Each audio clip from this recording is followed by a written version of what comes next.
పండుగ జరుపుకుంటున్న ప్రతి సోదరికి ప్రతి సోదరుడికి హృదయపూర్వకంగా మా అందరి తరపున శుభాకాంక్షలు తెలియజేస్తూ తెలంగాణ రాష్ట్రంలోని ప్రతి సోదరికి ప్రతి సోదరుడికి కూడా ప్రత్యేకంగా ధన్యవాదాలు తెలియజేస్తూ మరి మా సోదరి కవిత గారు ఈరోజు రక్షాబంధనం తరపున సందర్భంగా మాతో లేకపోవడం బాధాకరమైనప్పటికీ తప్పకుండా వారికి కూడా న్యాయం లభిస్తుందని 155 రోజులుగా ఏదైతే వారు వేదన అనుభవిస్తూ ఉన్నారో తప్పకుండా అత్యున్నత న్యాయస్థానంలో న్యాయం లభిస్తుందని చెప్పి కూడా మనస్ఫూర్తిగా ఆశిస్తూ మరొకసారి ప్రతి సోదరుడికి ప్రతి సోదరికి కూడా హృదయపూర్వకంగా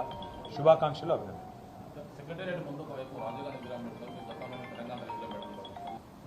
తెలంగాణ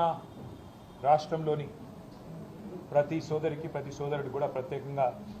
ధన్యవాదాలు తెలియజేస్తూ మరి మా సోదరి కవిత గారు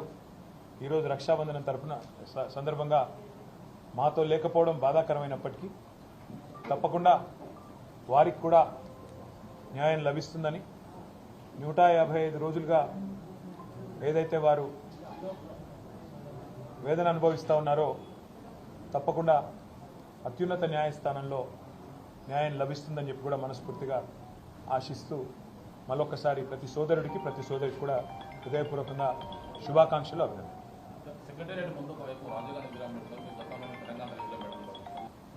తెలంగాణ రాష్ట్రంలోని ప్రతి సోదరికి ప్రతి సోదరుడికి కూడా ప్రత్యేకంగా ధన్యవాదాలు తెలియజేస్తూ మరి మా సోదరి కవిత గారు ఈరోజు రక్షాబంధనం తరపున సందర్భంగా మాతో లేకపోవడం బాధాకరమైనప్పటికీ తప్పకుండా వారికి కూడా న్యాయం లభిస్తుందని 155 రోజులుగా ఏదైతే వారు వేదన అనుభవిస్తూ ఉన్నారో తప్పకుండా అత్యున్నత న్యాయస్థానంలో న్యాయం లభిస్తుందని చెప్పి కూడా మనస్ఫూర్తిగా ఆశిస్తూ మరొకసారి ప్రతి సోదరుడికి ప్రతి సోదరికి కూడా హృదయపూర్వకంగా శుభాకాంక్షలు అభినందనలు.